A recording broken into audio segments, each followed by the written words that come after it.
నమస్తే welcome to yo-yo TV.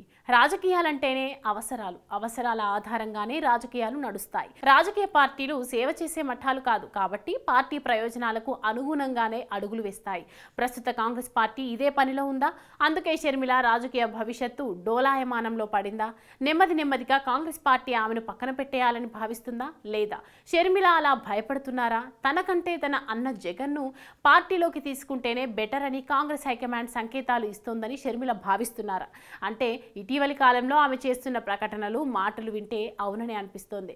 Jagan ఇటీవలి కాలంలో కాంగ్రెస్ కు దగ్గరవ్వడానికి చేస్తున్న ప్రయత్నాలు ఫలిస్తున్న సూచనలు కనిపిస్తున్నాయి. బెంగళూరు వేదికగా జగన్ తరచూ కర్ణాటక ఉప ముఖ్యమంత్రి డీకే శివకుమార్తో భేటీ అవుతున్నారని, ఆ భేటీల్లో కాంగ్రెస్ కు బేషరతు మద్దతు ప్రతిపాదన తీసుకువచ్చారని విస్తృతంగా ప్రచారం జరుగుతోంది. ఆ ప్రచారానికి బలం చేకూర్చే విధంగానే జగన్ చర్యలు ప్రకటనలు కూడా ఉంటున్నాయి. రాజ్యసభలో బీజేపీకి వ్యతిరేక స్టాండ్ తీసుకోవడం నుంచి ఆయన వరుసగా వేస్తున్న అడుగులు కాంగ్రెస్తో ఒప్పందం లేదా పొత్తు స్థాయిని దాటి విలీనం దాకా వెళ్లాయని కూడా వైసీపీ శ్రేణుల్లో పెద్ద ఎత్తున చర్చ జరుగుతోంది. ఈ నేపథ్యంలోనే షర్మిల తన దారి తాను చూసుకోక తప్పదని గ్రహించారని అంటున్నారు. అందుకే ఆమె విమర్శల దాడి రాష్ట్రంలో అధికారంలో ఉన్న కూటమి సర్కార్పై కాకుండా కనీసం విపక్ష హోదా కూడా లేని తన అన్న పార్టీ వైసీపీ మీదనే ఎక్కువగా ఉంటుందని అంటున్నారు. దీంతో ఆమె చేస్తున్న రాజకీయం రాష్ట్రంలో కాంగ్రెస్ కు కాకుండా తెలుగుదేశంకు ప్రయోజనం కలిగేలా ఉంటుంది. ఈ విషయాన్ని కాంగ్రెస్ వర్గాలు రహస్యంగా కాదు బాటంగానే చెబుతున్నాయి. ఇటీవల అచ్యుతాపురం ప్రమాదం విషయంలో షర్మిల విమర్శలన్నీ వైసీపీ టార్గెట్ గానే ఉండటాన్ని కాంగ్రెస్ వర్గాలు ఉటంకిస్తున్నాయి. అచ్యుతాపురం ప్రమాదానికి కారణం వైసీపీ సర్కార్ నిర్వాకమేనని, ఆమె కుండబద్దలు కొట్టడమే కాకుండా తెలుగుదేశం కూటమి సర్కార్ను వెనకేసుకు వచ్చేలా మాట్లాడారని అంటున్నాయి.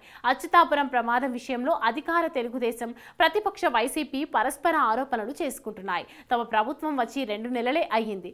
గత వైసీపీ ప్రభుత్వ నిర్వాహకమే ఈ ప్రమాదానికి కారణమని తెలుగుదేశం ఆరోపిస్తుంటే, వైసీపీ తమ ప్రభుత్వ హయాంలో ఎల్జీ పాలిమర్స్ లో జరిగిన ప్రమాదాన్ని ఎలా హ్యాండిల్ చేశామో గుర్తు తెచ్చుకోండి అంటూ తెలుగుదేశం తక్షణ స్పందన విషయంలో ఘోరంగా విఫలమైందనే విమర్శలు గుప్పిస్తున్నది. ఈ మధ్యలో షర్మిల తన నోటికి పని చెప్పారు. అచ్యుతాపురం ప్రమాదం జరగడానికి గత వైసీపీ సర్కార్ నిర్వాకమే కారణమని కుండబద్దలు కొట్టేశారు. భద్రతా ప్రమాణాలు సరిగ్గా లేవంటూ గత డిసెంబర్లోనే ప్రభుత్వానికి నివేదిక అందినా జగన్ సర్కార్ పట్టించుకోలేదని ఆరోపించారు.